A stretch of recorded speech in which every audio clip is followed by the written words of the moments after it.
Hail, you Warhammer players, and welcome to the the definitive podcast for Warhammer 40k enthusiasts in the Inland Northwest. Your hosts here today are Jeremy All Day K Nakano and Joey Bedingfield Painting Bedingfield. How we doing, Joey? Doing pretty well. Of course, you can find me on TikTok and Joey on Instagram. Joey, before we get launched here, let's talk about our partnership. Yeah, let's talk about our partnership. We're officially partnered here at the YOP with Baron of Dice. So if you need some dice, or you want some dice, or just swag in general, they've got dice bags, measuring tools, dice trays, all sorts of really, really cool, legally distinct Warhammer-based things. Go over to Baron of Dice. We have an affiliate link down in our description. So we'll get, hopefully a little bit of kickback. More than anything, we'll just get a little bit more exposure from them with us. And then use our code YOP at checkout for 5% off your order over at Baron of Dice. Excellent. Thank you so much. And then we'll go ahead and jump into what's been going on with us. Let's first jump into hobby. Hobby's a big, important piece of this whole thing. It is. And I'm going to go ahead and take you to this really cool website that somebody on Reddit just built for the fun of it, I think, called Grimdex. Obviously, there's no kind of sponsorship or anything of the sort. However, I do think that it is very cool, just a place to start logging your collection. And so this is all the Space Wolves I've been building so far. But what I finished recently, of course, is my Logan Grimnar. And I'm really happy with him. He looks super cool. I was really proud of the face, actually. Mm-hmm. I have very distinct shading all the way down his head, making sure that we have some very clear lines of shadow in there without being straight up like hard lines. And then the axe as well. And I watched El Mini Teresa the other day do a clip of something like glowy red stuff. And I just kind of took that idea and did that with the axe, and pretty excited about this one, the way it turned out. What do you think? Yeah. No, I think he looks fantastic. I would like to see, and if you have it or not, I don't know how much you've dabbled in like technical paints for basing and things like that. If you took some like slime or waste or something and put it in that pool. Yes. Just so that there's a little bit, even if you just did like clear resin and just put something there, and then it's just that little pool of something that's then glowing, I think would be pretty sick. We're talking minor details here, right? Like Logan looks fantastic. So if you look closely, you see how we have this shiny bit here? I do see the shiny bit there. Is actually some of the water, like standing water stuff. The issue is I didn't quite seal it as well as I needed to at the bottom, so a bit of it leaked out. Okay, I gotcha. I have been doing it on my Thunderwolf Cav, and I'm finally done. I've painted 9 of them now, or nearly 9 of them. But you can see the actual kind of resin stuff here. But yeah, so I'm finishing up 3 more this week. Next week I'll talk about the next character I did. And then, of course, some scouts, because I had 5 scouts that have just been in a box for forever. And I'm like, they're perfect for an escalation week. Anyway, for those of you out there who want to showcase your talents on like a small up-and-coming website, go to Grimdex and just become a member. Everything's free, and just start documenting your collection. I think it's very cool. Anyway, that's my hobby. Let me go ahead and stop this share. Boop, there we go. All right, how about you, buddy? What have you been working on? Yeah, I don't have anything to show, but I've been here and there continuing work on 4 Castellan robots. I thought, I'm just going to knock out this unit of 4 real quick. It's not going to be that big of a deal. Started working on them. I mean, they're 4 dreadnoughts, so it's not nothing. There's a bit of work to them. But we're getting there. I've got pretty much all of the base colors kind of boxed in, and then I just have to do it's basically detail work from here that I'll do, and I have no idea how I'm going to base that army yet, but we'll get there. You know what? I think you need rocks. Yeah, maybe rocks. I was thinking about street. What about brick then? I could do brick. Because you can get 100,000 tiny foam bricks for $20. I've done that before. So yeah. Or And here's a modest thing that is probably won't be terribly expensive to do it and an incredible time saver. You could contract with Jaden and be like, hey man, I want you to cut me wooden toppers for my Hmm. bases that you can pay him for a design that he'll design for Right. you. He's an artist, right? And he'll like cut all your bases and you just glue them on in quick paint in comparison to actually doing all the basing. Because like all this basing I'm doing Yeah. for my Space Wolves takes so much more time because I'm used to just having bases that are all textured for me all. Yeah. It definitely does take a long time. I don't know. I've got some thinking to do on that, but I have also been nailing down some demon stuff, trying to get some test lists and trying to figure out where I am, like what I'm kind of happy with on that front, which also led me to uh, getting ideas from El Miniaturista Nice. um, on what I want to do. Because you've seen my Karos, he's obviously not done. That was just a like, okay, he's ready when we went to Storm. And so I put that like fluorescent purple on his wings. It just didn't glow as much as I wanted it to. I really wanted it to stand out, and it Yeah, kind of didn't next to the blue. fair enough. So I'm going to do his style, which is that like white ink inside of the feathers, and then put the fluorescent on top of that, and then go back and repaint the feathers. But yeah, that's definitely the most effective way to get a glow from all of my testing. I completely agree. Yeah. So I'm probably going to do that. I have a pretty silly and just unnecessarily fun Zinch list. So You know what? kind of messing around with I that. also have an unnecessarily fun list that I've been playing. So let's talk about those. I played one game yet with it so far. I played with Dale yesterday. He's one of the guys on my team. Not the highest competitor, but he's a busy guy, and that's mostly why. Yeah. He was playing Hammer with a lot of infantry and transports. So he had like 5, 6 tanks still, but a ton of trucks when it came down to it. Hmm. And I played the Storm Lance with a Storm Raven, which is so much fun. 3 Redemptor Dreadnoughts, Lieutenant with Combi. We also had Gilliman and Calgar, Calgar with Company Heroes, of course. I had 1 Scout unit, 1 Tech Marine, 1 set of 3 Outriders, and I think that's it. Okay. It's just Okay. it's the small and some intercessors to hold home in case I need to hold home. And I rolled mission Q on layout 5, I think, which is Okay. awful for the list. So number 1, layout 5, mission Q is uh Dawn of War with steps. So Yes. the Yeah. Yeah. Yeah. actual Yep. 14 and 8 measurements. And then that terrain is just the most open board imaginable, of course. And he got to go first. I was like, if I go first, I'm just going to bum rush you. We'll see what happens. But he went first. He managed to kill my Tech Marine top of 1 just by throwing Kriegers. Just transport Kriegers came out and nuked him. I was like, nice. Well Okay. done. And then and he was rolling hot. Oh my god. All of his dice were so hot.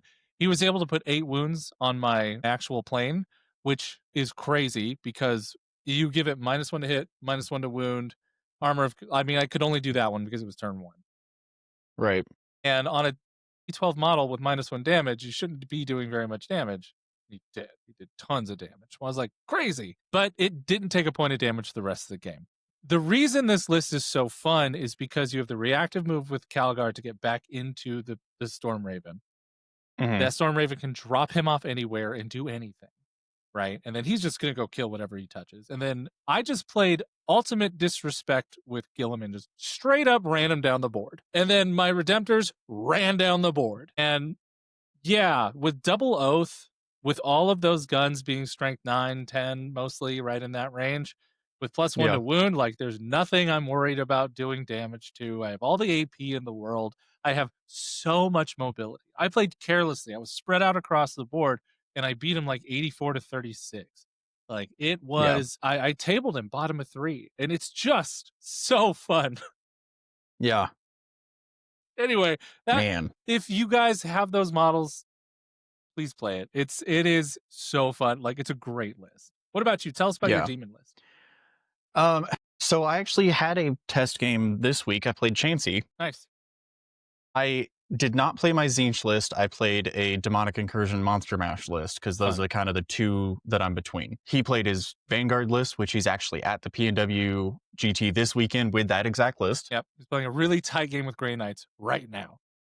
It was an absolute like I don't know, just tense. It was tense. Nice. I love a sweaty game. I went first. We played, good God, what was it? I think it's all. So it was search and destroy, take and hold. Just Yeah. easy, simple. Just Warhammer ass Warhammer mostly. Warhammer, that's it. I went first, which is not amazing. It's not what I want to do. The big issue, I drew tempting target sabotage, turn 1. Huh? I kind of misdeployed a little bit, and so he tempted the one that I just couldn't get to. So I was like, okay, fine. Shipped it because I just measuring everything out, physically couldn't make it there. So I just we shipped it. I drew a new one, drew marked for death. Was like, great. So I guess maybe I score 3 points on sabotage, and that's going to be it. This is not a good start. Ultimately, he took fixed, which as he should. It was engage on all fronts behind enemy lines. Yeah. I won 87-82. Woo, good game. That's the best kind. It was wild. Hell yeah. Into the game, I had 2 flamers and Karos. Okay. And that was it.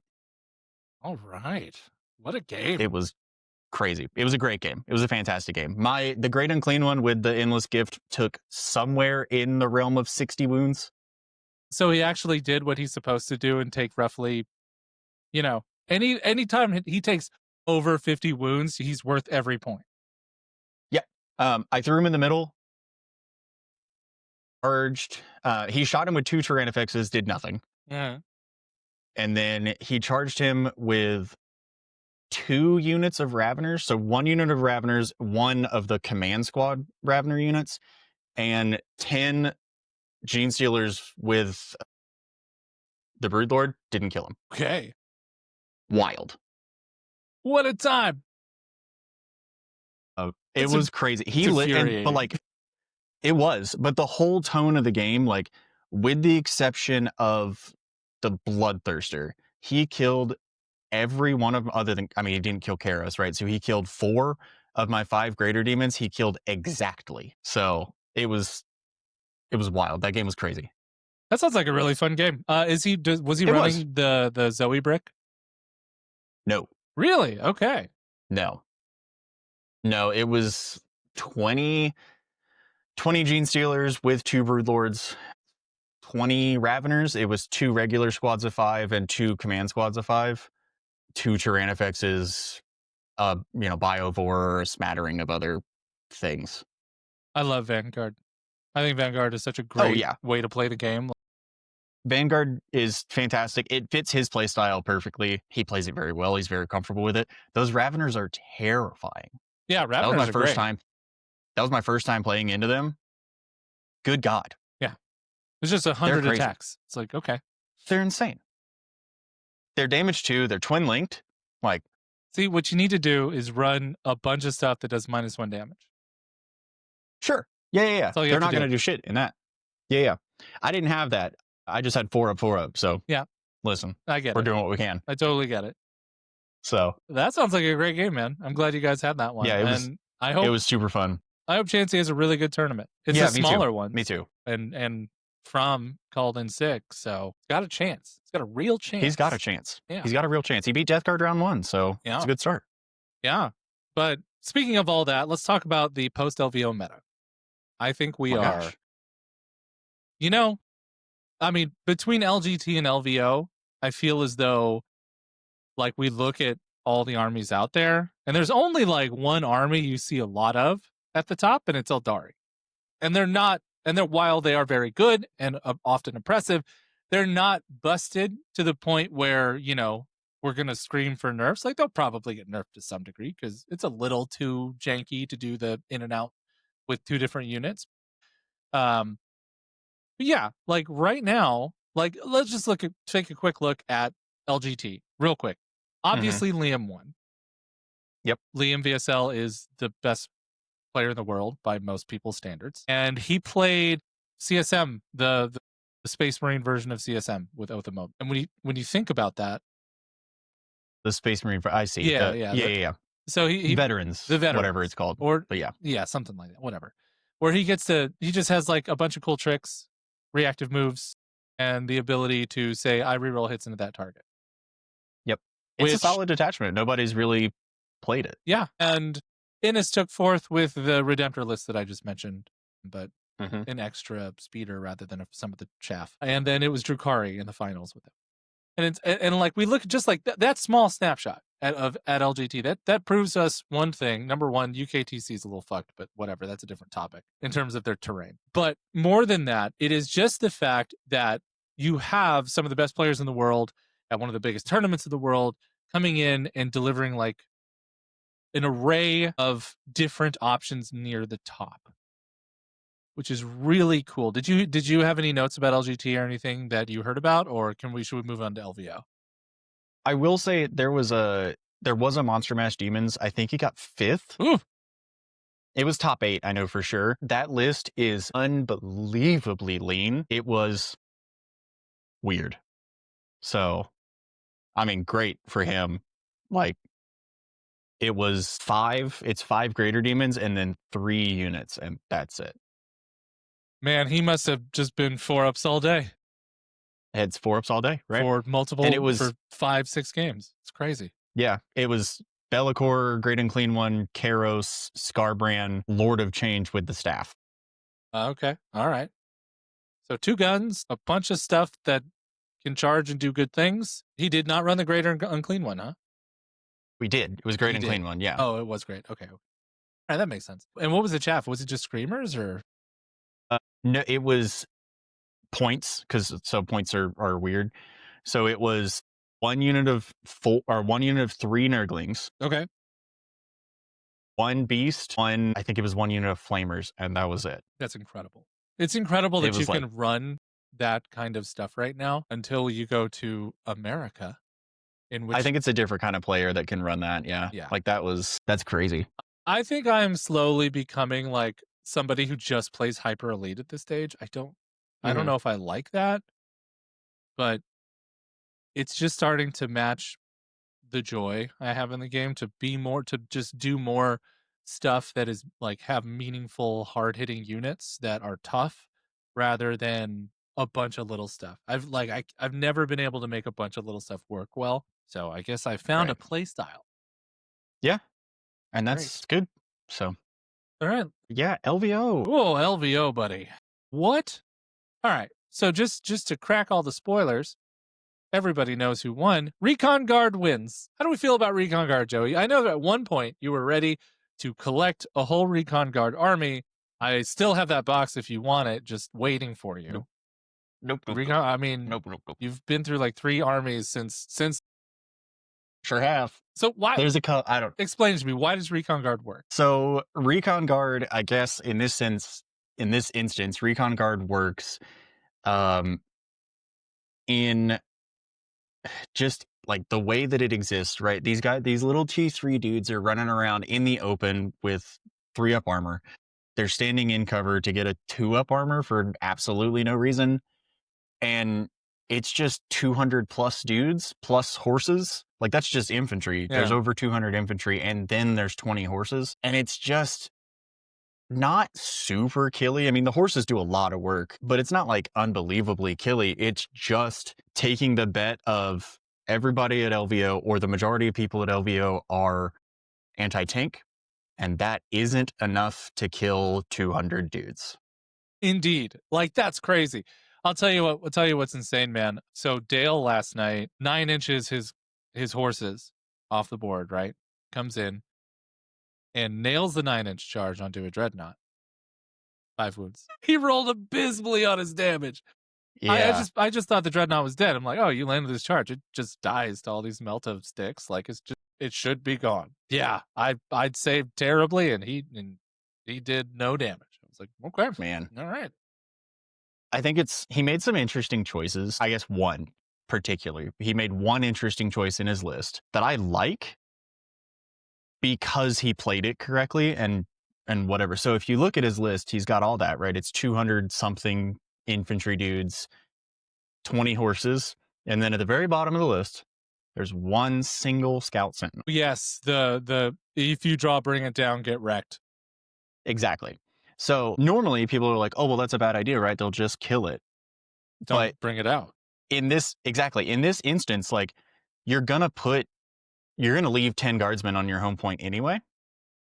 And instead of leaving 10 guardsmen on his home point, he just left a scout sentinel on his home point behind cover. So he's not visible. He's better. It's better at living through indirect than 10 guardsmen are. Mm-hmm. It gets the army rule. So it, even if you shoot indirect, it has a 2-up Gross. at toughness 7. And he just leaves it there. So if you draw, bring it down, you have to get rid of it. And it's not a free pitch anymore. Right. Which Right. is awesome. Also, his list name is one of the best list names I've ever seen in my life. Something about like, which was I great. can't believe Games Workshop thinks this is fun or something. No, it's like I can't, or there's no possible way that like anybody enjoys playing this. Yeah, Something how like in the that. world do people actually enjoy playing this? There you go. And I know that the trick is to ignore cover, but he played into Durante, who is one of the best Chow players in the US, like objectively. He's so good. He's so good. He was at Challengers Cup, his team took 3rd. Yeah.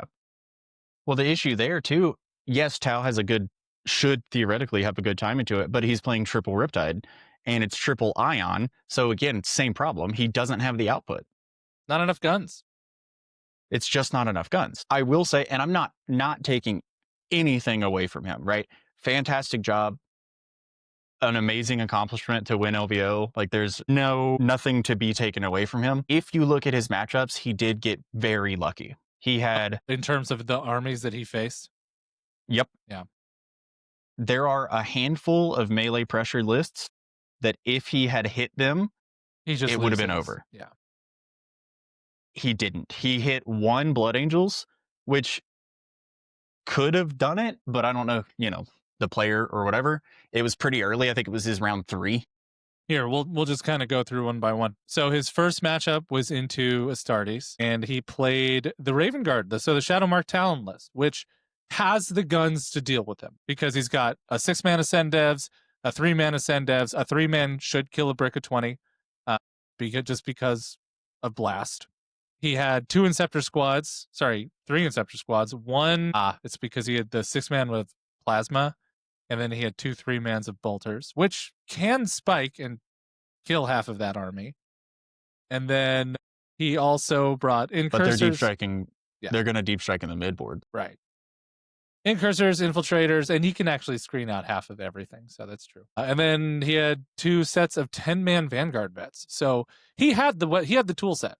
He had everything he needed. I imagine that he just outplayed him from like a skill standpoint. This is going to be my guess. So, yeah.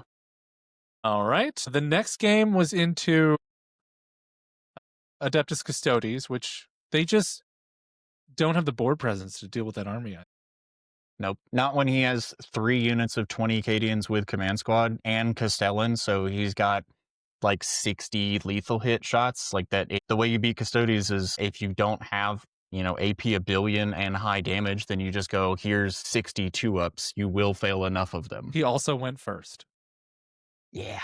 Yeah. With enough plasma guns going first, the Custodes never stood a chance. If the Custodes went first, they had a shot because they could get at least positioned. But without it, they're toast. Then he played into Astra Militarum round 3, where it was combined arms with Rogaldorns and stuff. Yeah, and he just you just can't win that fight. It's just a literal numbers game at that stage. So, all right, that's enough of that. Then we'll get into his round 4. Yep. Blood Angels, right? This was a really close game. This is a 17-point game. Okay, they're we go. Playing lag, of course. He's got... It's a pretty normal lag list. The most normal lag list. It had the tools, and I think you can see that in that I assume that was his closest game. Probably. Or one of them. Well, no, he had a draw along the way. But yes, he did have a draw. Okay. The reason I know the exact reason why they didn't win this game. He brought 2 Lancers. Yeah. If those were Reapers, well, Like, Reapers, literally any other gun platform. Hell, Vindicators would have had a better game yeah. into them. Like, Yep. crazy. Okay. That's nuts. Yeah. Why? I don't like Lancers. I loved Lancers a long time ago when they were good, really good at the beginning of the edition. But Hmm. I don't know. Lag doesn't need it. I don't feel like. It's just. No, I don't think so. Especially not like he's running the 10-man uh death company. Like what are you worried about? Then he plays into Kyle Grundy, playing Tau, who Kyle Grundy played LGT the week before and I think placed 8th. This is a Triptide list. We already talked about Triptide. His round 6 was into Thousand Suns, and Thousand Suns is what tied him 76. Yeah. And that's Which because was T Suns don't care. 30 well, it's 30 Terminators. Terminators. Yeah. So Which is fascinating. which was an awesome list to see do well. Yeah, super stoked to see it do well. It just means that like they don't need major buffs. They just need some, a couple. Yeah, like the hits to them this past data slate honestly didn't make like how hard they were hit did not make sense. Then he played Thousand Suns again and wins by Yeah. 5 this time. Same guy. Well, that's right. They had their end game and then the shadow round. And then the shadow round, yeah. That's right. And it's the same list, and they knew how to play each other, so they played it super close. So unfortunate for them to have to play each other twice, but good job, Dan Maloro, for getting it that close. Then he plays into Durante. It's a 10-point win here. So Durante had an opportunity to win even with the Triptide. Yeah. Well, and Durante was playing Retaliation Cadre, wasn't he? I think so. Let's double check. Yes. No, he was Cao Yun. Callion. Okay. But the first one he played was Retaliation Cadre. Yeah. So he's playing Callion, a Breacher team, Carnivores, Pathfinders, Stealth Battle Suits, Vespid Stingwings, and then Ghost Keel, Piranha, Triptide, Hammerhead, Skyray, 2 Skyrays, and a Devilfish. Yeah, it's just not enough. No, you kind of like Montca probably does great with like piranhas or devilfish and dudes, right? Yeah, yeah, like old school Fish of Fury does great, and then even Crisis Suits, because if you're taking the like either of the anti-infantry, right? If you're doing the burst cannons or the flamers, like they're just picking up squads. Yeah. So and then round 9 was into Folger Piles playing Eldari, and that's another 6-point win. Very high scoring game. Very high scoring against one of the best players in the world. And then in the finals, he crushes the finals with a crushed it. Like the finals 96-44 win over Deathwatch. Not the as close as his last like 4 games were, the finals was not that. Just dusted poor Tyler Stice here. But that was just a matchup problem. Like Deathwatch will kill everything but this list, it feels like. So yeah. Like they have a ton of shots and they have very high efficiency. The issue I think there is from the Deathwatch perspective, I think it's a little bit of analysis paralysis because we're kind of like taught not to split fire, but in that you have to, but you also have to split fire effectively and not too much or not too little or whatever. It's hard. Like that's just a hard thing to figure out. Yeah. So anyway, Recon Guard is really good. He probably got a little lucky. I imagine he has a hard time into triple Chaos Knight with the spoilers with triple Gat. Yeah. Like triple Gat probably gets through them pretty easily. He did. Who I will say, by the way, I said I didn't think that many people were going to take it, and then Ben Urich decided to take it. So that's my foot right in my mouth. Right in your mouth. And let's kind of talk about the general overall like top 16, right? So top 16, those are a shadow round. The biggest amount of stuff up there, we had 2 Tau and 3 Eldari. Otherwise, everything else was a totally unique army, which is great. I love to see that. It was awesome. Yep. It's fantastic to see. Yeah, I'm pretty stoked by it. You know, my boy Scary, he got 6th. So congratulations, Scary, for 6th place. Good job, buddy. Top 8 at 2 LVOs in the same year. Well done. Pretty great. He is also, now that the scores have updated with ITC. He is second in the world to Innis right now. He is only 18 points behind. And going So to the world, WCW, and Innis is not. correct, is Innis not? I don't think so. Most of the Europeans Why? don't come to the World Championships. Surely he'll be there. I hope so. I mean, it would be much better for him to come, but most of the Europeans don't. I think they find Atlanta a terrible place to travel into, number one. They're not wrong. It's very expensive, and Yeah. the US is not in a great place right now. No, that's fair. Even if he doesn't come, 18 points is a weird one. Like, it is very close, but Scary has also done incredibly well all year long. So he has to perform. Like, he has to perform his ass off to get those 18 points, even if Yeah. Innis is there. Yeah, Scari's going to need to come in and come close to winning it, if not win it. Yeah. To take Which he's best overall. very capable of. Yeah. Right. And this is going to be with Codex. Yeah. So, and the Codex is interesting. He's going to have the advantage of not everybody really knowing his stuff. So, and I'm sure he has 100 practice games in on the new decks at this point. So, good luck, buddy. I would look, as a friend of the pod, we hope that you win it. Good luck. absolutely. Yeah. Speaking of other hopes for winning stuff, hey, Drew, you're probably going to finish top 4 again in terms of hobby in the world, because unfortunately he didn't get a golden ticket and does not get to go to WCW. He is number 1 right now, but he doesn't get another big event before WCW. Okay, he just doesn't have another one to go to. Exactly. So I'm fairly certain he doesn't get a chance to compete. What is his regional ranking right now? Probably 1, if not 2, because Donald Plummer's right behind him, and Donald Plummer. No, not for hobby. For hobby, specifically hobby. I know, but they're doing the players in factions for regions get golden tickets. I don't even know when they were going to give those out. Oh, gotcha. He would have found out by now, I assume, right? I would assume. I have no idea. Yeah. I can't imagine it's that high. We have some of the sharkiest players in this region. No, it's not faction, and it's your faction within your region, I believe. He's got a chance. So, because there's not a ton of Votan players in this area. Yeah, that's what I'm looking at. I'm bringing it up right now. So he's actually not near the top. North American West. Okay. No, he's number 2. Second. Yeah, he's number 2. Yeah. So the way that would go is if Junior, who's number 1, already has a ticket, then it would go to Andrew. But I would assume, being October 11th, several days out, yeah, that those have already been done, right? Yeah, they've had to have by now. Because when is it, right? I think it's in like a week and a half, if not a week. I thought it was in November. I don't know. Let's find out. I'm gonna look that up. I know that Kirk is in like painting Madhouse. Oh, it is. It's early November, so November 6th through the 9th. There you go.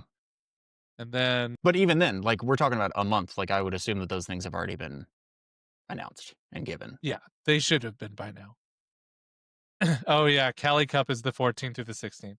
Sad. It's a week and a half later, and it's a 200 plus super major, or major, I guess. Well, then great. It's those people's first super major of the new year, then. Yeah, it's true. Anyway, so yeah, you know what? You know what feels really good, Joey, Joseph, Joe Boy. Tell me.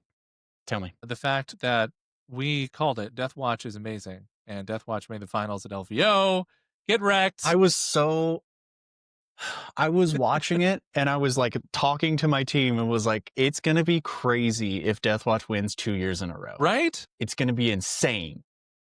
Damn it, Mark Hertel. Why didn't you go? Damn it. Still, even being in the finals, that's amazing. Yeah, it was in the finals. Death Watch is really good. They're really good. If you have Death Watch or the Marines to play Death Watch. You will have a great time. It is drop fucking 9 units now and just kill whatever they see, generally speaking. Yeah. You have very few counters. Just go do it. It's so fun. It's so cool. I'm going to say that it's cool, and I'm going to say how much I like it, and I'm never going to get them. So I got the kill team that came out.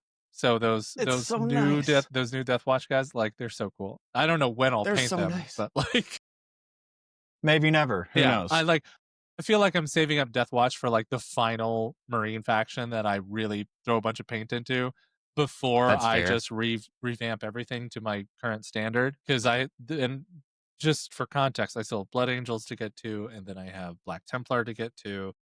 Which I Hmm. might start with Black Templar, then go Blood Angels, or save Black Templar before the end, before Death Watch, so I can really nail down like the blacks, getting that stuff in right. Which look, everything will still be orange. However, I got to get the accoutrement right, the little details Sure. correct. Yeah. Yeah, feels good to be right on the Death Watch call. I love that. Yeah. They're so cool. Big Knights aren't dead. Big Knights are not dead. Big Knights are doing okay. They're harder to play. Yeah, they're extremely hard to That's play. fine. Like the people who are playing Knights who made it to the top 8 in LVO are both Art of War coaches. Let's just bear that in Yes. mind. It's been McJurek and Brian Thompson, I think. Something, whatever. Yeah. Brian. Yes. Super awesome, Hold on. Yep. amazing. Brian Brian Jones. Jones. Jones. Yes, Brian Jones, who's Natalie is actually getting coached by Brian Jones. So Nice. awesome. Um, but good for Knights. They're fine. Yeah. They're fine. Triple gap might be a little good still, but they're fine. But apparently not too good. Not that good.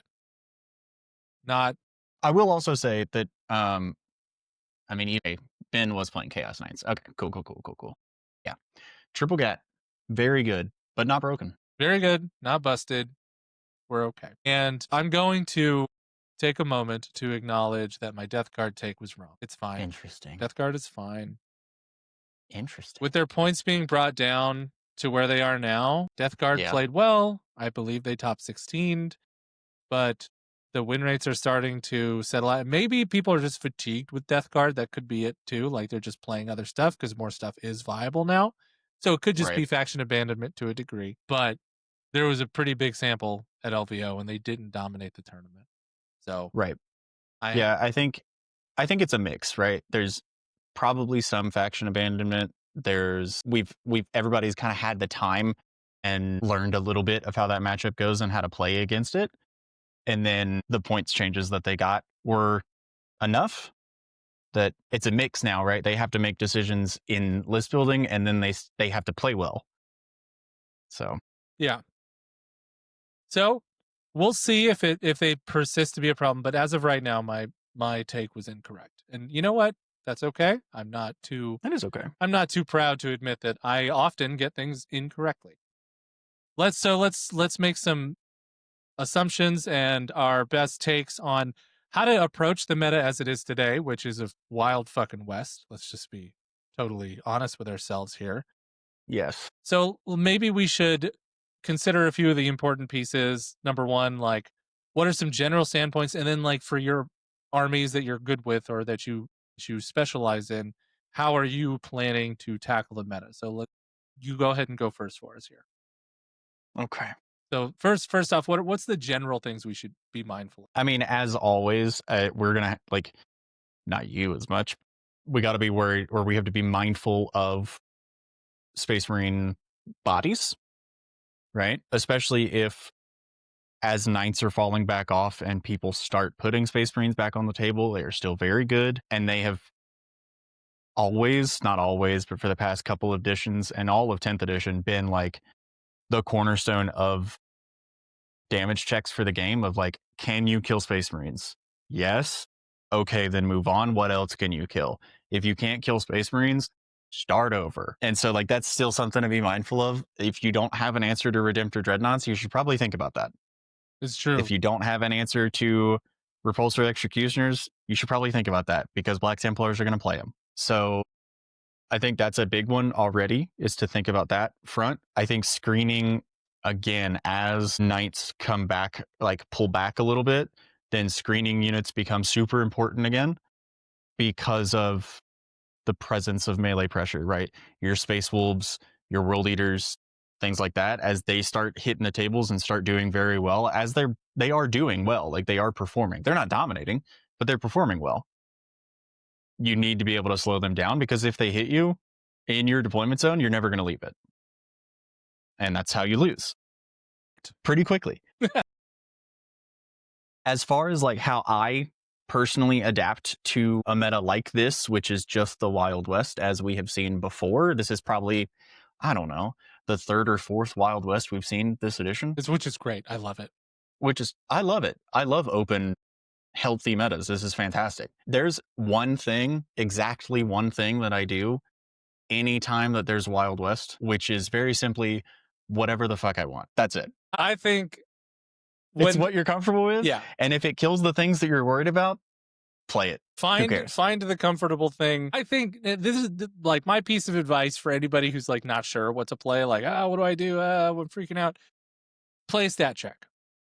Just Mm-hmm. find a fun stat check that you like to play, and you'll be Yep. okay. Especially if Yeah. like it's one of your first tournaments, or like you're Mm-hmm. not a super competitive player, but you are going to a competitive event, or you're in that 2-3 kind of range. If you play a stat check at those kind of events, like generally going to go 3-2. Like Yeah. as long as you're And there's different thinking about kinds, it, right? right? Yeah. There's different kinds of stat checks. Like recon guard is a stat check. Can you kill Very that much many so. bodies? Big Can you kill that knights many are a bodies? stat check, Or right? a stat check. Yeah. Monster Mash Demons, which is a stat check, also hilariously fun to play. Dice game. It's a straight up Dice like, game. do you get four Uh, ups? yeah, that's it. Do you get 4-ups? That's how I feel in Dark Angels as well. Right. And even Custodies can play that same game, right? It's put dudes on table, then like I feel like obviously the Custodies dreadnoughts are really good and the Custodies tanks are really good and people are running them. Is it time But for the it's Custodes to put the actual anti-infantry guns on the table rather than just the anti-tank guns? I think it might be. Yeah. I think it might be. I also think that maybe it's time for Custodies to just put like 30 dudes on the table again. I think so as well. Like if If Custodes you want to like, compete, just overwhelm with 4-ups. right, if you just go like 12 Vinatari and like 20 guard and whatever else you have points for, Yeah. Some like, Blade Wizards. Cool. Go. sure. And just hang out. Yeah. Just it works for Wrath of the Rock. Put big stuff on the table and you're going to be okay. Why not just do the same thing with Custodes who have more reliable like fighting tools across the board? Right. They have more reliable fighting tools. And like, I mean, 6 Vinatari will kill 20 guardsmen. Yeah. Those pistols are nuts. With their bolters. Yeah. Yeah. And then they charge They something might. else. And you're just like, all right. That's well, what I was going to say. yeah. They might kill 40 guardsmen. They kill 20 with their bolters. They charge the other 20 and they kill them. I love Vinatari. They're probably my favorite Custodies unit. I think they're very cool. They're just ancient. You know, they need a refresh. Well, they're Forge World. What are you going to do? Hopefully they go away with and get replaced with plastic kits soon. Speaking of plastic kits, buddy, how are you, as a connoisseur of the Drukhari, going to confront the meta? I'm going to buy more racks. All right. So what flavor of Drukhari are you going to... So tell me, like, give me the gist of the detachment that you're going to play. Yeah. And the gist of what the list could look like. Okay. So I am super excited for 2, right? And that is the Witch detachment because, like, lore-wise, those are my favorites. I've always loved that stuff. I've tried to make Witch armies work in the past, and they just kind of haven't, with the exception of a very short amount of time when we had sub-faction rules. There was a minute where they were okay. So I'm excited to, like, try that kind of thing and make witches work again outside of just 10 and Lilith, like actually having multiple witch cult units. And then the other one is the Homunculus Coven detachment. That one is probably better. I think that one looks cool. Of all the Drukhari detachments I've seen, like, you mean tough Drukhari? Yeah, I would play that. It's so cool. It's already tough, right? Like we're talking about, they have similar stat lines to what they already had, right? Racks are toughness 4 still. Yep. Except they have 2 wounds now. Ooh. They don't have a Feel No Pain anymore, which is sad. But that's fine. Talos, their profile is exactly the same. Toughness 7, 7 wounds, 3 up armor, 6 up invul, 5 up Feel No Pain, exactly the same. And then we're saying strength higher than toughness -1 to wound. Like, come on. I love that rule. It's Get such a outta good here. rule. Get out of here. It's like, oh, hey, you got math? No, you don't. No, you don't. What if you didn't? Right? Talos have exactly the same weapons that they had before. Very exciting. So I'm definitely going to put all 6 of my Talos on the table. For sure, yes. I definitely need to paint my second Kronos because I only have one painted right now. I have another one built. I just need to paint it. Not 6 Chronos? I don't know that I want, maybe I need to read more into it. Okay, I'm not sure how I feel about a unit of 2 Kronos yet. totally fair. So we'll see. The Talos And then is a steal. What, they're like 80 points, yeah, right, for 2? 80 points. Yeah, Yeah. they're nuts. And then I need to get more racks because I think I only have 15. So, and I want, I don't know, probably upwards of 30. So Alright, you're we'll see. close. Good news. 10 of them come in the combat patrol. So Hey, let's go. I had some fucking bullshit. I had to buy the new White Scars Combat Patrol in order to yeah, get the new character because he's yeah, the only one of the group who didn't release solo. it's weird. Yeah. However, The bike captain? yeah, the bike captain. He didn't get his own No, box? he comes in their new combat patrol specifically, which is fine. Okay. It comes with 3 outriders, which adds to my vast collection of outriders. It's the only one that's a little too much of it. 5 assault intercessors, the character, plus a transport. So like it's a fine box. I Sure. could use Okay. all extra more of those. That's fine. I'm just gonna convert. I have currently 12 painted regular outriders. I have 6 in box. I'll get 3 more. And that'll put me Right. well over. And then I can start converting them into Dark Angels bikes after I have my 18 because, one day mounted will be good, right? It's probably right. Mounted's good in Um, very small doses, except for the Company of Hunters Dark Angels list. That list slaps. Only a few people play it. that's fair. Yeah. Only a couple people play it. Let's see, what is this? Okay, so the combat patrol for me is a homunculus, 10 racks, and then 2 Talos and or Kronos. So not a Okay. bad box. That's a really good box. I will definitely pick up one of them because that would give me 4 Kronos in case I want them. So you need 2 of them. Well, if I decide that I want 6 Kronos, then yeah, that's problem solved. I just buy 2 combat You're patrols like, and you we're should just done. get 2 combat patrols. I probably should. That would give me 35 racks. And then you could just convert 5 of them into something else, right? Or can you go up to 60 No, racks? they're battle line. Shit. All right. Yeah. I could do 60 racks if I Oh, wanted to. I know, but you don't want to.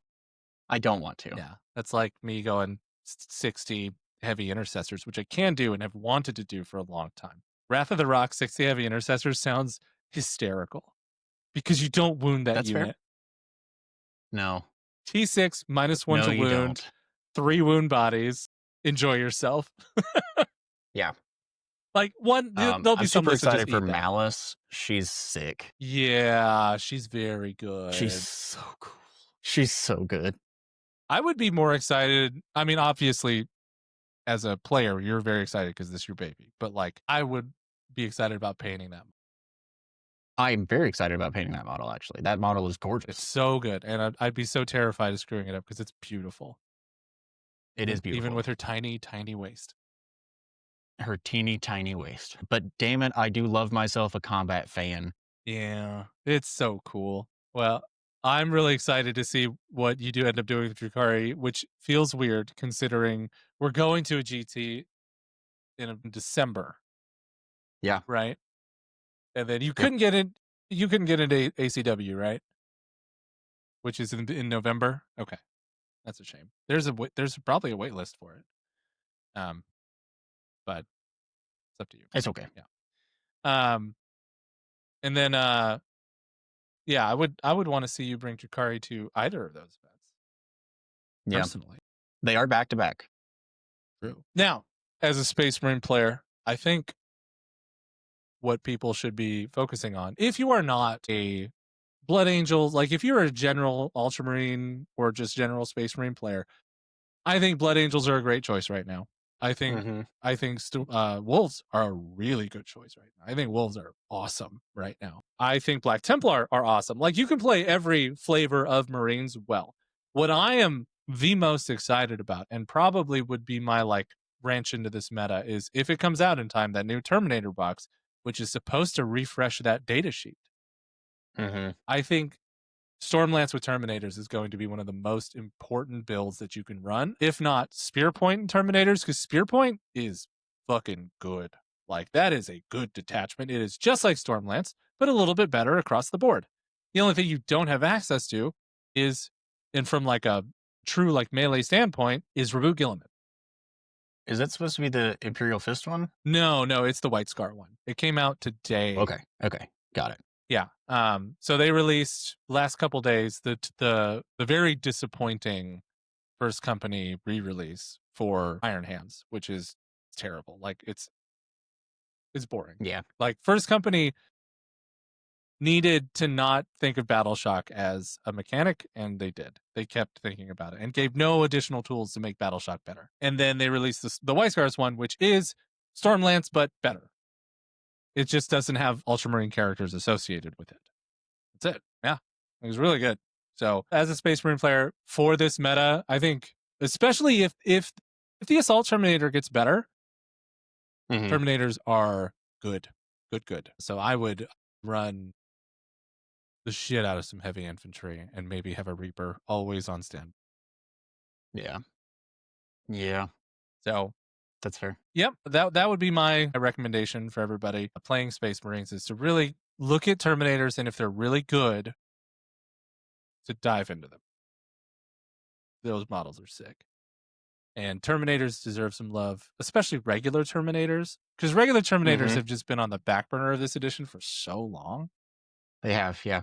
Like the detachment Terminators have been fine. Blood Angel Terminators are good because of +2 strength. And then we have the Wolfguard Terminators, which are very good. And then you have Deathwing Knights, which are very good. And then the other Dark Angel Terminators have access to Plasma, which is awesome. They've all been pretty good. The only like so the base Terminators have And been trashed since the Deathwatch beginning. Terminators with 1,000,000 missile launchers. Also that, but regular vanilla Terminators with their stupid rule for a free rapid on a turn, somebody just walks on top of the thing, like nobody cares. Like that's a terrible rule. Yeah. Get that out. And they're +1 to hit against the oath target. Like, ooh, I hit on Yeah. twos with my Oh. bolter. Yeah. It sucks. They need a refresh. Their data sheet needs work. The Terminator is the most prolific model in 40K as far as I'm concerned, because it's on the box almost every time somebody's doing it. Most of the best characters are Terminators, or at least the coolest and loved characters are Terminators. Calgar's gonna be a fucking Terminator. Make him cool, man. Make him takeable. Just make him takeable, please. Yeah. That's all I want. That's all we need. Get rid of the bad rule. Replace it with a useful rule. That's it. It doesn't have to be great. They don't have to be It doesn't. world-ending units. Just make them fun and good. Just a usable rule. Just a Because usable right rule. now, they basically don't have one. Like I painted 3 of those things up. I'm just like, why? Why do I paint these? I don't care. Nope. The Don't care. stupid. Anyway, all right. Let's move on. All right. Let's jump in to a question that Dale asked a while back. Yes. Sorry, this is taking so long for us to answer, Dale. Which is, how do you handle takebacks in a competitive game? So let's So let's it's start. Yeah, go for the it. way that I'm kind of interpreting that question is like, how do you handle takebacks while like maintaining sportsmanship and then keeping the like integrity of the game alive? My like kind of standard is I mean just being like a big by like intent player. If we talk about it and you say I want to do this thing, I need to do this thing, whatever, do it. Right? Like we talked about it. You said you were going to do it. You forgot, I forgot. Just do it. I think like generally where I kind of draw the line on like, okay, well now it's kind of too late is if actively changes the state of the game, That's fair. right? If you have information now that you didn't have before, then it's a problem. But not necessarily, it's not even all the time, right? If it's like a charge and you go, well, I'm going to charge this thing with these 2 units, and you charge with one and you do your fight and you don't kill it. Meant to charge And with then you're this like, one. right. Okay, fine. We talked about it. Yeah. Make the charge. Yeah. Do the thing. Yeah. Not worried about That's it. totally fine because it was a discussion point. Right. But when it's other things of like, I need to whatever, I need to be over here, or a big one, I think the most common one is like units that have uppy downy, right? And you go, a lot of people, and it's fine, but a lot of people like as a game starts, they'll go, hey, unless I say otherwise, I'm gonna pick up that unit every time. I'm like, cool, Right? that's fine. Yeah. Until your command phase comes around and you see your secondaries. Yes. If you draw your secondaries and you see that you need them off the board and you forgot, that's the line. I agree to a point. I believe that if you have established clearly that like I would generally like I'm always going to pick them up unless I state otherwise. I'll let anybody pick up their units even if they see their secondaries as long That's as fair. I mean as long as they mention that. But I think I think it's really hard to have a hard and fast rule in place for almost anything. Yeah. And the It's reason fluid, right? Like yeah. it's not a this is the line all the time. Yeah, and the reason I feel So, that way in general is that every situation has dependencies affiliated with it, and that's just communication with your opponent. So, for example, yesterday with my game with Dale, he brought in his Gaunt's Ghost, makes the big charge to like try to interrupt my primary somewhere. It was end of the game, it was dregs, it was whatever. And he's just like, "Oh, I forgot to give them an order. It would have been this." And then we just kind of talked it out. And he was like, "Well, the other orders wouldn't have made sense for him because they came in off the board edge and there was literally nothing else he could have done." And I'm like, "Yeah, totally fine." That he didn't.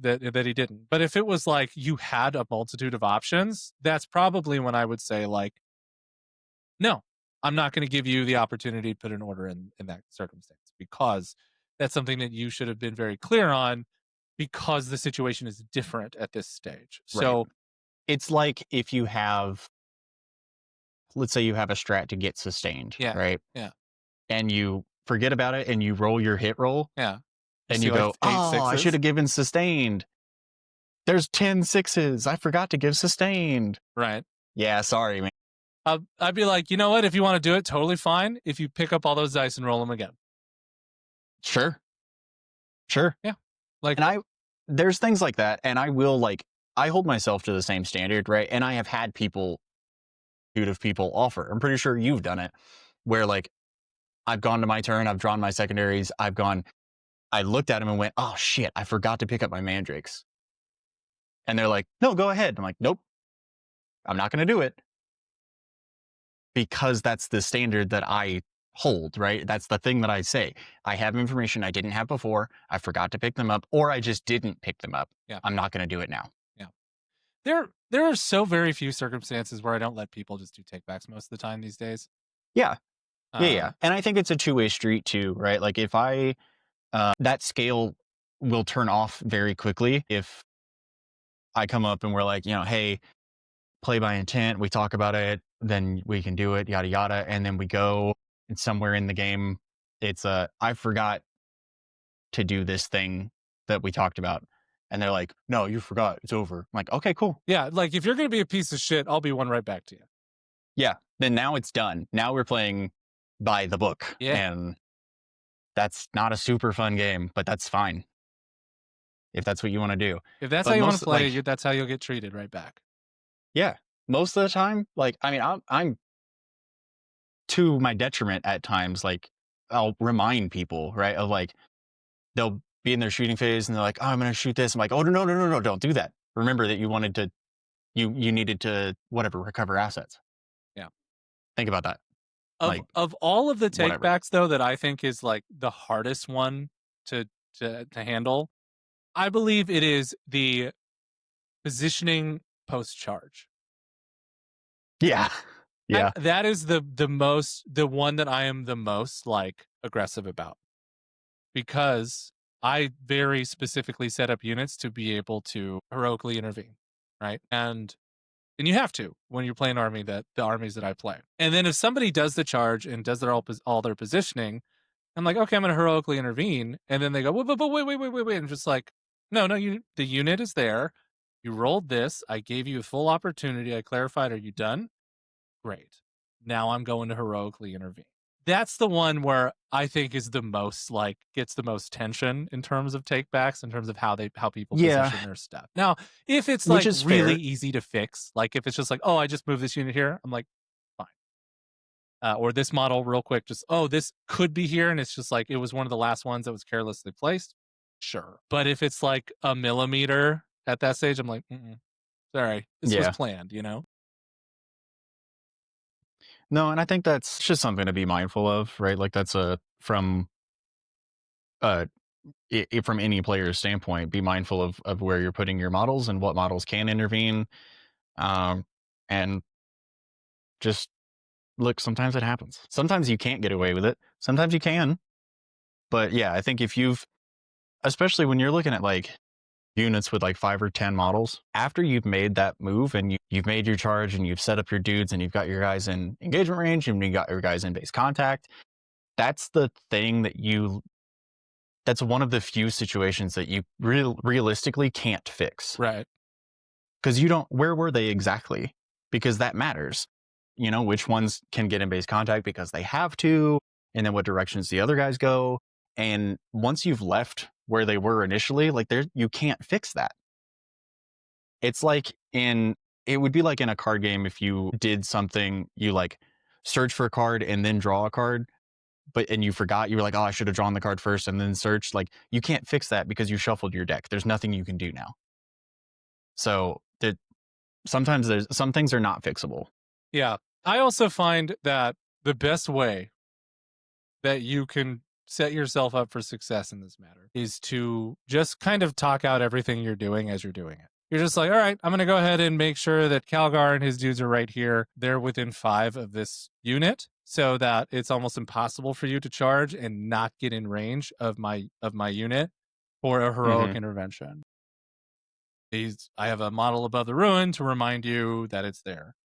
That way there's zero confusion about anything. It's like, and then I'll ask everything that I'm doing along the way. It's like, hey, okay, I go here. I do have a line down here at this tank. Its butt is sticking out. It has been a whole turn since you moved. Do you agree that I could see? Like these are those I try to like set expectations every time I make a move or do a play at this stage, just Yeah. because like I think because since I've been doing that, like there's almost no communication problems. So I think That's the it. rule It is turns out quiet hammer is the worst warhammer. that makes sense. I think Warhammer, like any good relationship, is built on communication. Agreed. Just say what you're doing and be That's clear it. in your communication. Just talk. Just Talk talk. about what you're doing. Talk about what you want. Yeah. You're good. My worst games of Warhammer are when the person is so in their own head that we can't have a conversation. Yeah. Like, let's just talk while we're playing, man. It's fun. Like, you're stressing out, talk about your decisions. I'll probably try to help you. Like, come on, man. Right. Like relax. Let's do Let's this. just Let's figure play this the out. game. Like, it's a fun game. Let's have a good time. So, all right. Any other points on takebacks or any other very specific takeback situations that you think are, a little more muddy? I think it does get super muddy at that. I have done this and I will do it for people. I'm not sure that I've done it in a tournament and I don't know for sure if I would or not, but I do it fairly often in pickup games where somebody will do something they have two options, right? They're like, you could shoot this thing, charge this thing, probably kill it, right? I don't think that's the best idea. I think you should probably hedge your bets, throw grenades, then shoot, then charge. And they don't. And we didn't talk about it. They just charged or they shot, they charged, whatever. They don't kill the thing.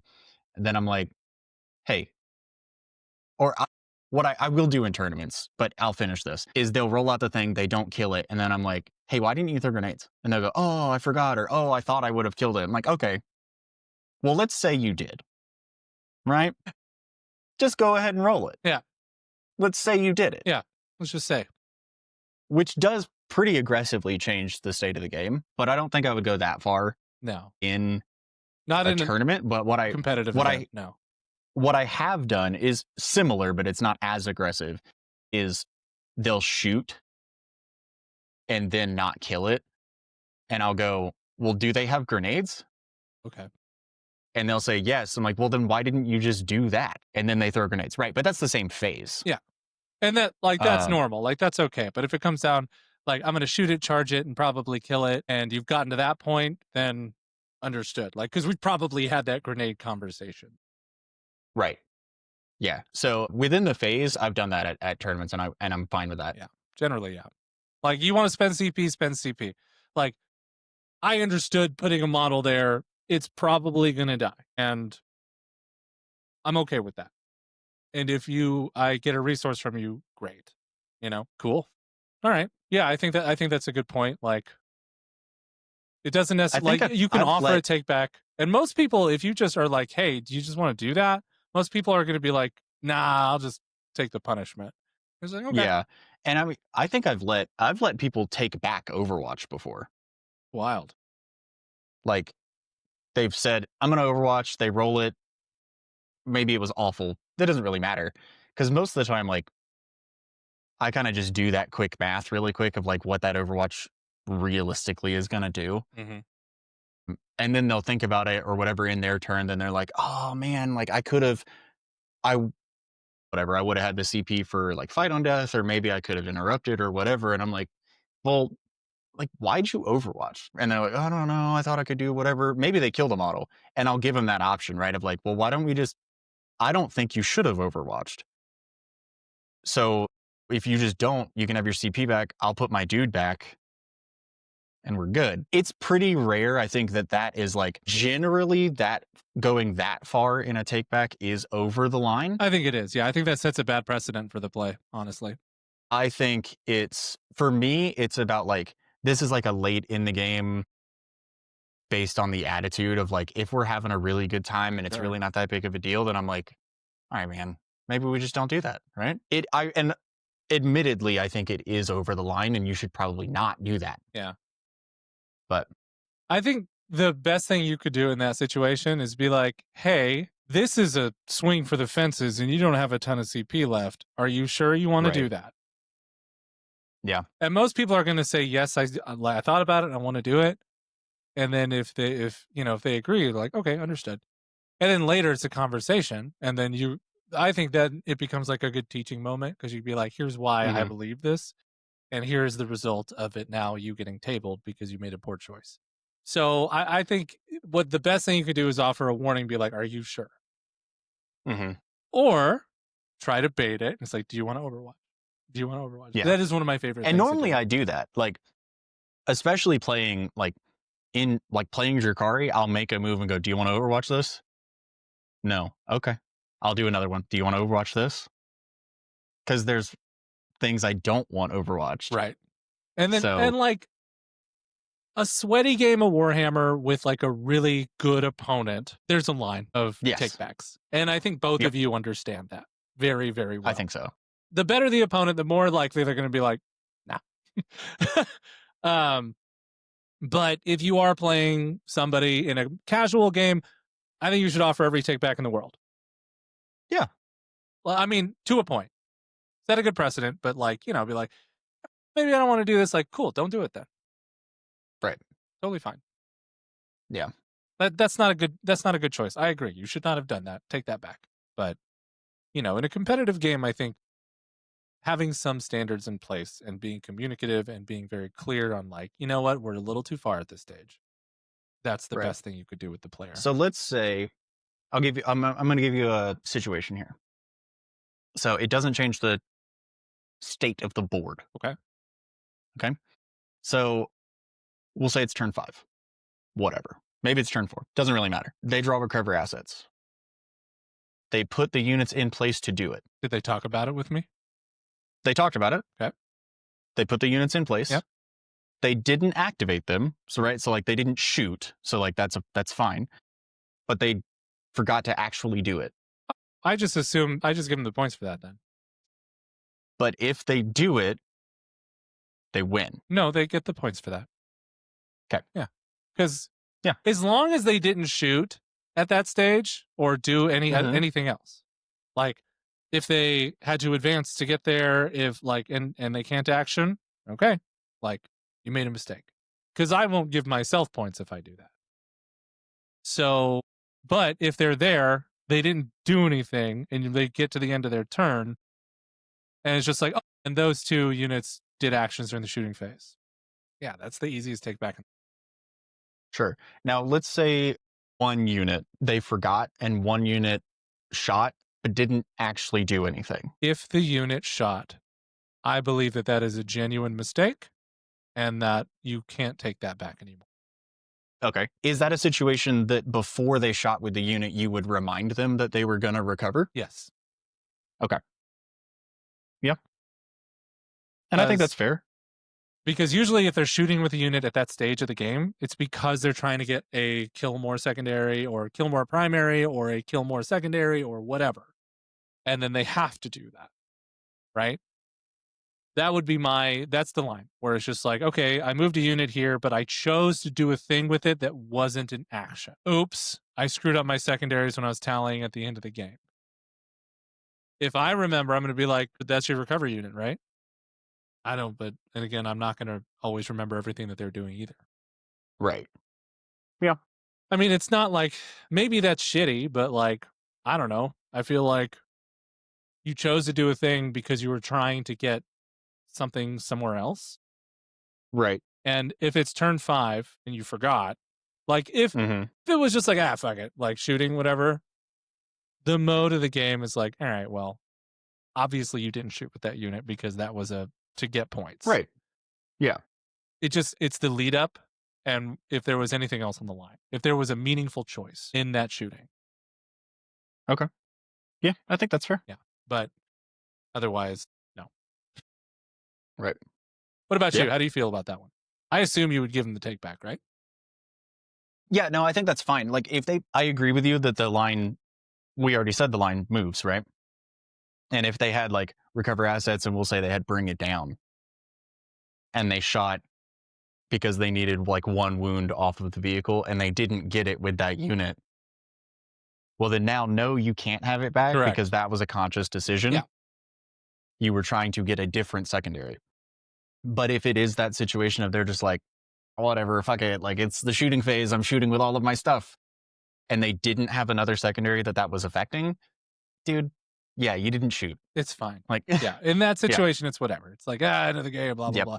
But right. It's the conscious decision. It is the I'm doing this for this reason and not I'm shooting because I have guns.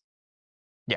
But even, and that just goes back to what we said before, because I've done that and I mean, I've done it with you, that we go, okay, these are the points that I have. These are the secondaries that I have. I can score 8 points if I do this.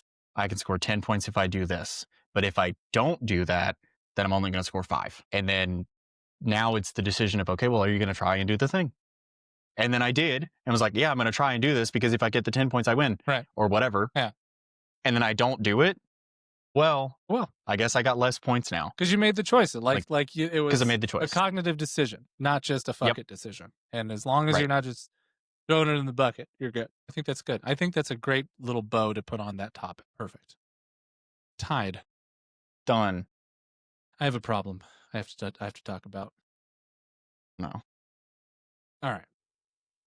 So, based on my last rant, my death card rant, the comments that got the most attention from other people were the ones that's like, there were two of them that people were like, competitive Warhammer players are killing the game. And I could not be more annoyed with that kind of comment.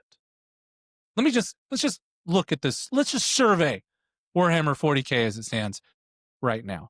The only reason that we have any amount of competitive balance in Warhammer 40,000 is because the competitive community holds Games Workshop to the fire.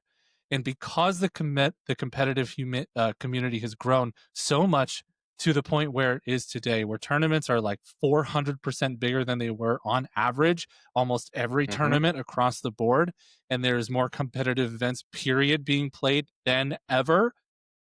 That is why Games Workshop hired a balanced team and why we have so many fun metas where you can bring any army, literally any goddamned army to the game and do an okay job. You even have people playing the Imperial dudes to army and going 3 and 2 at these majors and stuff. And you know what?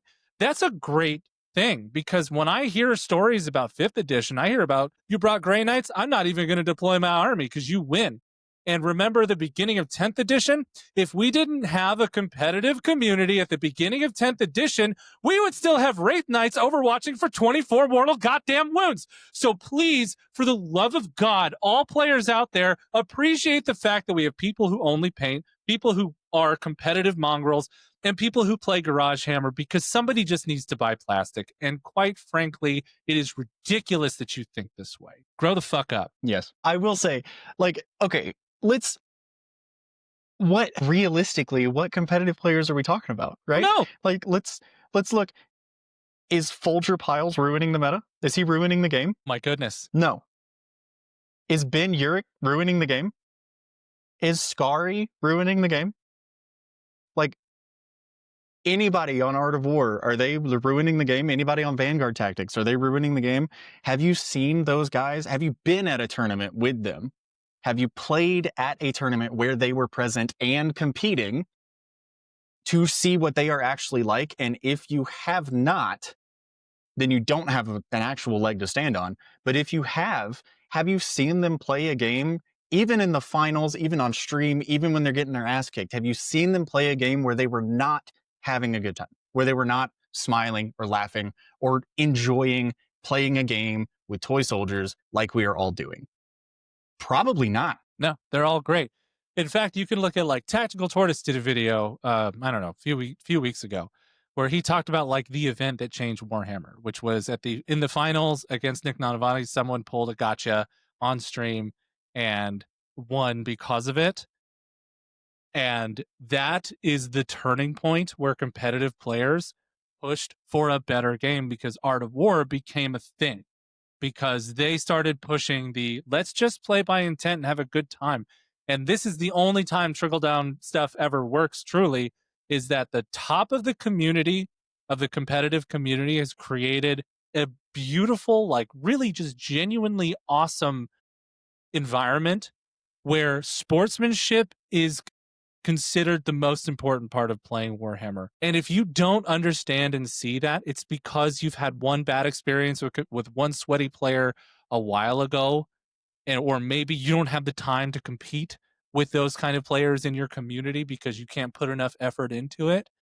But come on, like it is a Maybe, and maybe it wasn't even a while ago, right? Maybe your bad experience was yesterday, right? Like that's not the true reality is that those bad experiences are not the competitive community. Those people are not the competitive players. correct. Also, if you take lore as a for serious version of the how it should be on the tabletop, then Necrons would just win every game. Can you fuck off, please? Stop. Shut up. Stop it. Like that is ridiculous. It is a game, and all the pieces should be able to be played to some equal level of play. And if you want to put in your own house rules, if you want to give Grey Knights 2-up against demons, go for it. Like you just want to give that to all the models? Fine. Do that at home with your weird terrain. Yeah. That's simple. Speaking And that's of, fine. that's why we have good terrain rules and cool terrain rules and standardization is because of competitive play. And you don't have to engage with any of it. There's so much casual 40K out there. Enjoy the casual 40K. Stop being a dick because it's not your style of playing 40K. That's it. That's okay. Yeah. Anyway, It's perfectly fine. Everybody has a different style, and that's fine. that's my rant. Do you have anything you want to complain about before we say goodbye for the day? No, I think that's okay. I think I added my part to this, Thank you. and I think I'm okay with that. Yeah. All right. Well, thank you all for joining us today at the yet another Warhammer podcast. We appreciate you. We welcome your questions, your suggestions, your comics, and your topic requests. But before we let you go, please make sure that you check out Baron of Dice. The dice are dope. I Baron have of like Dice. 8 sets of Baron of Dice at this point. Too Use many. the YOP code for 5% By off. too many, I mean not too many. Not too many. Buy all the dice. Again, thanks for being here, and we'll see you at the next time at the YOP. See you around.